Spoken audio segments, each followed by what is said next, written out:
Assalamualaikum warahmatullahi wabarakatuh. Alhamdulillah la haula wala quwwata illa billah. Asyhadu an la ilaha illallah wahdahu la syarika lah wa asyhadu anna Muhammadan abduhu wa rasuluh. Amma ba'du. Para subscriber Suara Fabel dimanapun Anda berada dan bagaimanapun keadaannya, baik sehat maupun sakit, baik bahagia maupun lagi sedih, adalah karunia yang kita terima, itu pemberian dari Allah Tuhan semesta alam, Tuhan kita semua, Tuhan langit dan bumi. Ma'asyara muslimin, ma'asyara suara kabar. Bersama-sama marilah kita syukuri kenikmatan yang Allah berikan, yaitu nikmat sehat, tempat, dan paling utama adalah nikmat Islam dan nikmat-nikmat yang lain yang telah kita rasakan. Dan salawat beserta salam kita selalu junjung kepada utusan Allah, yaitu beliau baginda Nabi besar Muhammad SAW, untuk para keluarga, para sahabatnya, kita selaku umatnya semoga mendapatkan syafaat beliau di yaumil akhir nanti. Pada ini saya akan membahas tentang ada yang membenarkan dan ada yang tidak, ada yang membolehkan dan ada yang mengharamkan tentang Valentine Day yang Islami, hari kasih sayang dalam Islam. Bagaimana? Why not? Mengapa tidak? Masyaallah muslimin, para subscriber sekalian, suara kabar.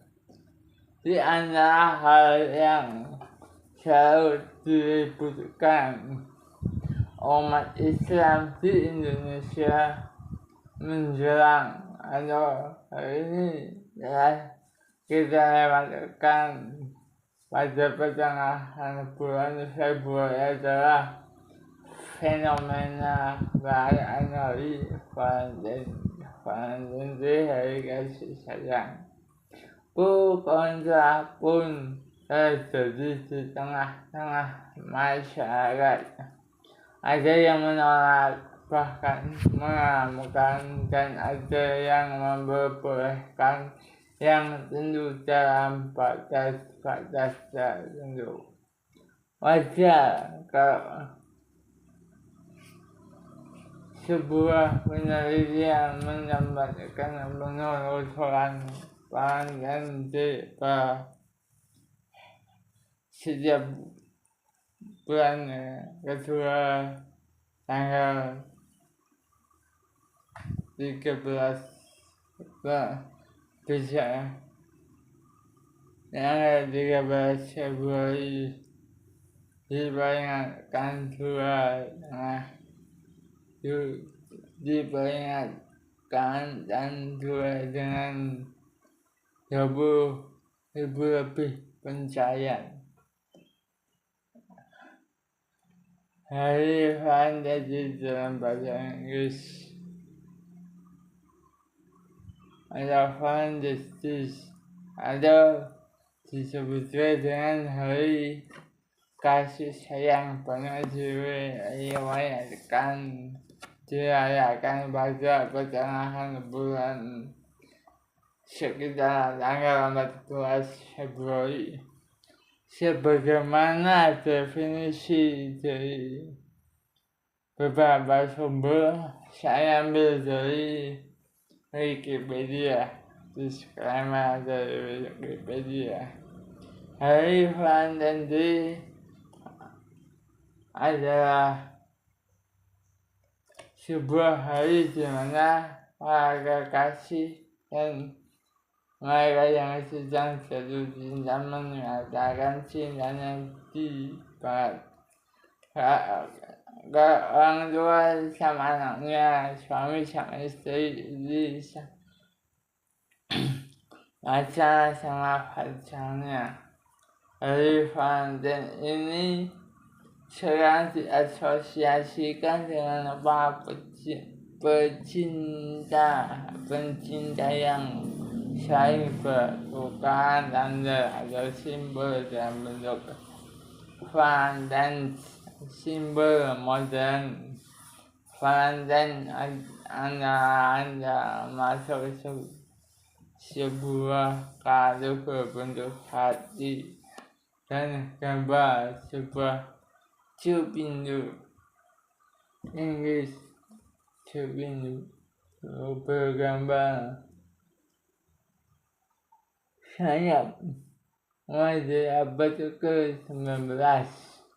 Tradisi penulis tanda pernyataan cinta melalui produksi kata ucapan secara massal.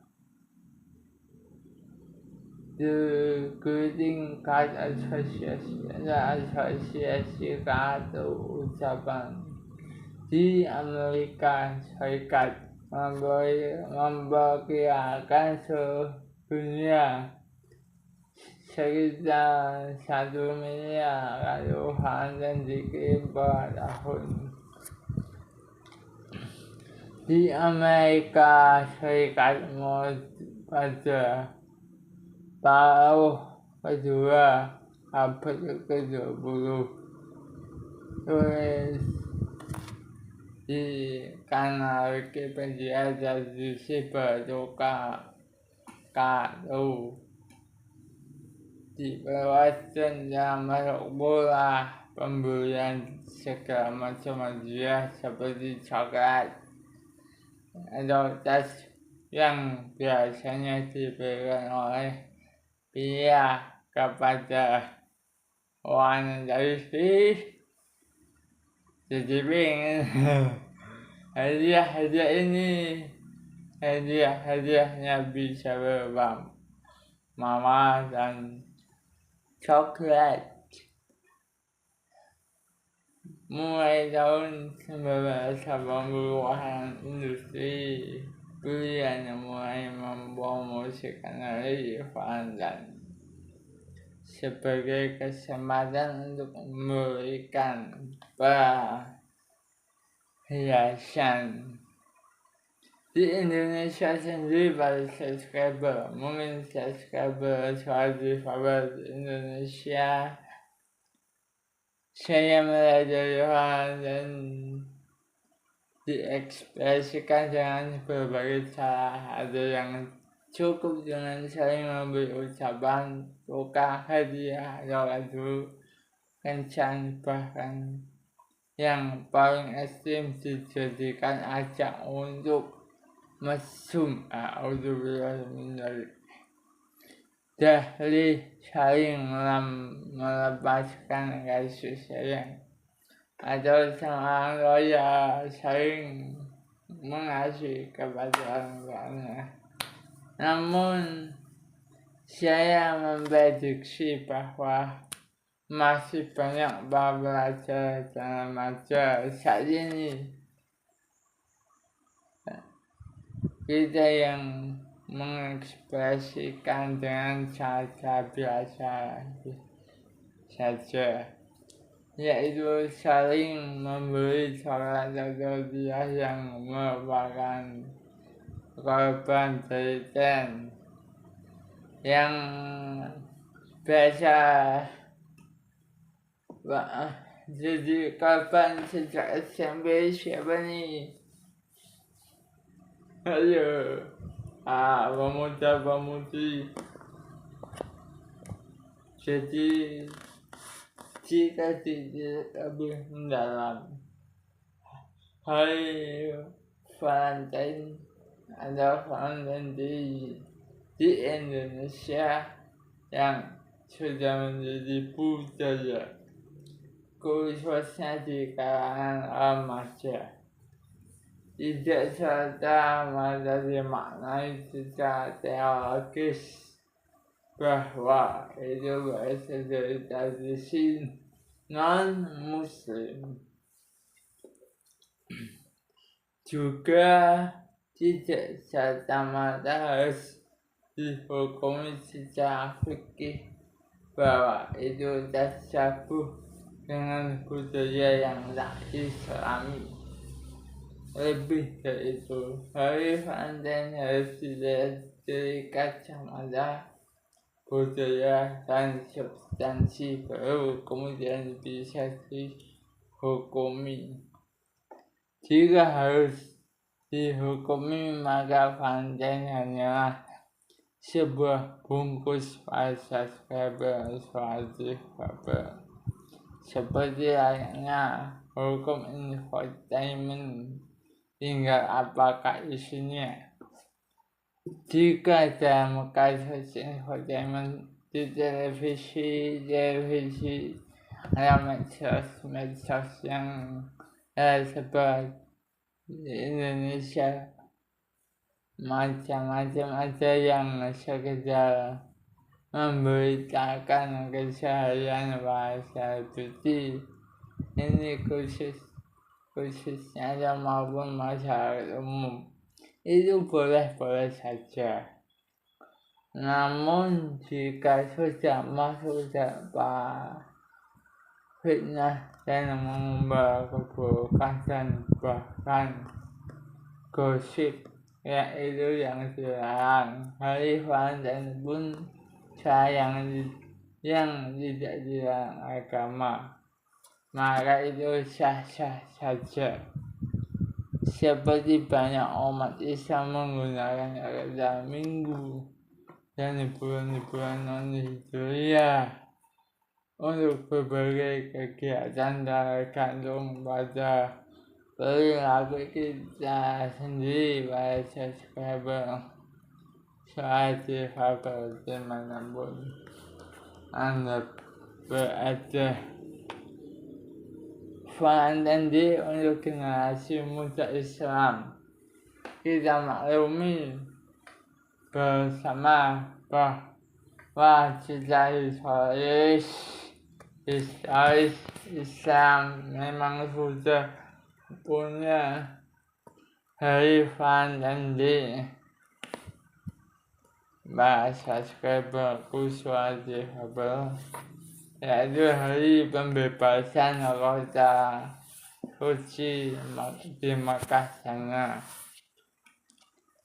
Peristiwa yang terjadi pada tahun 630 Masehi atau tepatnya pada tanggal 10 Ramadan 8 Hijriah. Pada saat itu beliau baginda Nabi Muhammad Shallallahu Alaihi Wasallam beserta 10.000 pasukan bergerak dari kota Madinah menuju Makkah al-Mukarramah dan kemudian menguasai Makkah secara keseluruhan. Para subscriber Spotify tanpa berubah sedikit pun. Nabi mengampuni orang-orang yang dulu membuatnya terusir dari tanah airnya. Keburukan dan kekerasan yang ditimpa kepada Nabi dibalas dengan cinta dan kasih sayang. Selain itu, subscriber difabel juga tradisi pada awal tahun Muharram di mana banyak umat muslim tanah air menjalankan 10 kesunatan di bulan Muharram itu, yang salah satunya adalah mengasihi anak yatim dan fakir miskin. Berbagai kegiatan di bulan Muharram seperti nyalun fakir miskin dan anak yatim adalah jaminan bahwa umat Islam adalah orang yang peduli kepada anak yatim dan kaum apa. Ini adalah kasih sayang yang agama Islam ajarkan. Namun demikian, para subscriber sebenarnya secara substansi ajaran kasih sayang dalam Islam adalah ajaran yang tidak berlaku surut, dalam artian di mana dan kapanpun kita umat Islam dituntut untuk saling mengasihi dan menolong sesama tanpa menunggu momentum tertentu. Seperti hari Valentine ini, setiap hari kita diharuskan menyayangi yang muda dan menghormati yang tua.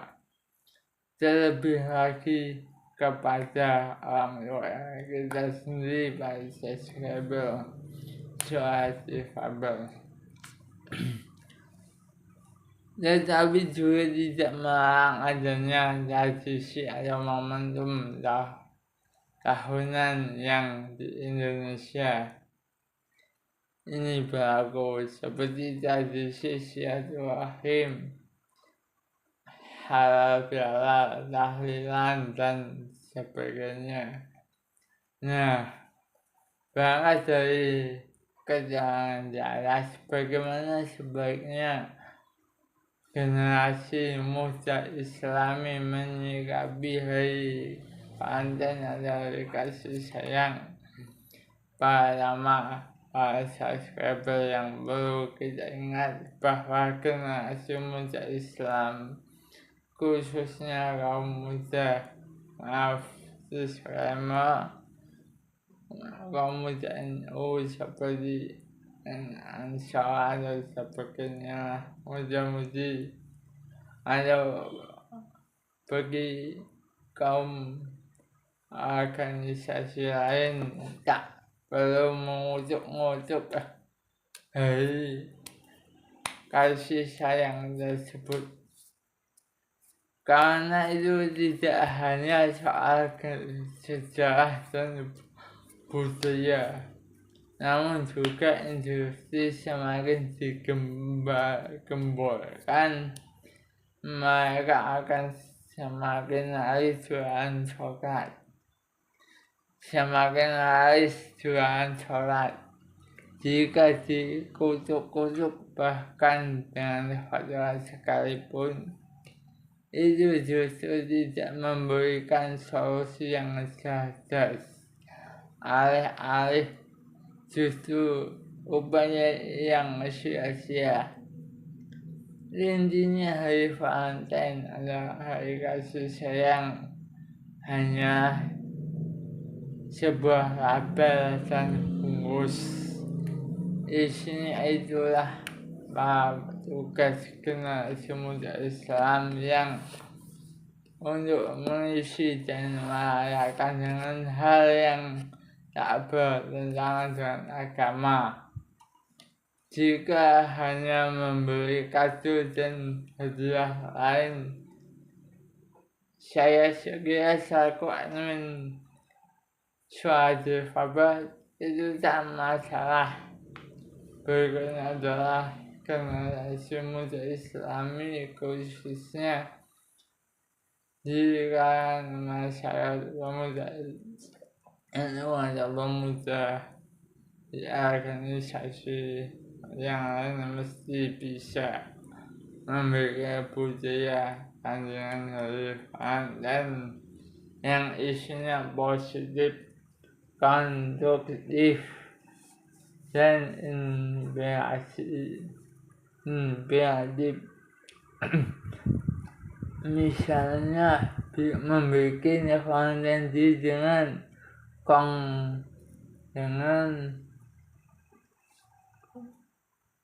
Kongko budaya, baca buku, kajian cinta dalam Islam, baca film atau hal yang kekinian dan hits yang lain.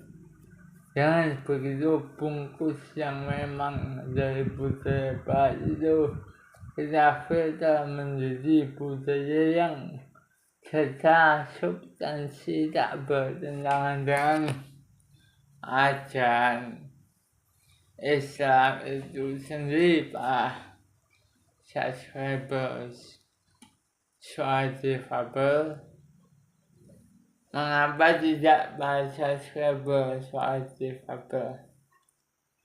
Sesepuh kita terutama Wali Songo menyebarkan Islam di tanah Jawa telah mencontohkan bagaimana tradisi dan budaya non-Islam berhasil diislamisasi secara substansi.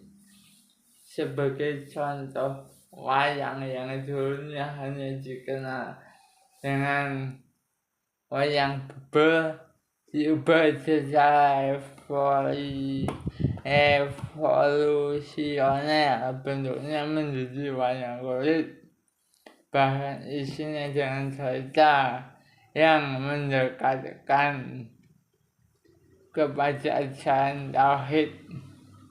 Misalnya para dewa-dewa yang ada di wayang itu silsilahnya berhenti sampai Nabi Adam alaihissalam. Banyak memuat ajaran kebaikan. Tidak istilah karena kita orang Nusantara sudah banyak tradisi dan budaya, tidak serta-merta dihilangkan begitu saja. Para subscriber soal difabel ketika Islam itu masuk. Ini berkesesuaian dengan ajaran Islam itu sendiri yang tidak bisa tidak membasmi yang telah ada, namun menyempurnakan. Pak Wali Songo menjaga dan berhasil mengonversi itu secara dengan baik. Istilah kiai atau ustadz yang sudah di sini tetap digunakan, tidak dengan kata ustadz atau syekh. Istilah sini tetap tidak dengan kata ustadz atau syekh. Istilah sembahyang tetap dipakai meski isi dan perilakunya adalah sholat. Istilah langgar tetap dipakai, tidak langsung dengan masjid atau musola. Bahkan para pendahulu tidak langsung dengan kata-kata Allah, melainkan kata pangeran yang dipakai. Namun pelan tapi pasti para subscriber soal difabel dimanapun orang yang berada, dimanapun kalian berada, bungkus itu isinya dimasukkan dalam Islami Saat itu banyak sekali tradisi pra-Islam yang kemudian dikonsumsi oleh wali songo menjadi tradisi Islami yang sampai saat ini ada di Indonesia, yang menjadi Islam mengakar dan kuat. Intinya Islam, khususnya para pemuda NU, tidak bisa lama-lama untuk bungkus. Namun yang lebih penting dari itu adalah isi dan substansi. Pun demikian hari Valentine. Jika kemudian ada santri dan generasi Islam zaman now dan zaman sekarang mampu mengubah isinya menjadi hal yang positif, inspiratif, konduktif, bukankah itu lebih hebat dampaknya dari sekedar fatwa? Dan sanggupkah generasi yang mengaku penerus para wali songo melakukannya? Akhirnya sampai di sini dulu, dan cobalah teman-teman berkreasi dan budaya atau jangan hari kasih sayang dan lain-lainnya. Semoga bermanfaat dan tetap dukung suara difabel dengan cara like, comment, subscribe. Semoga bermanfaat. Bye bye. Wassalamualaikum warahmatullahi wabarakatuh.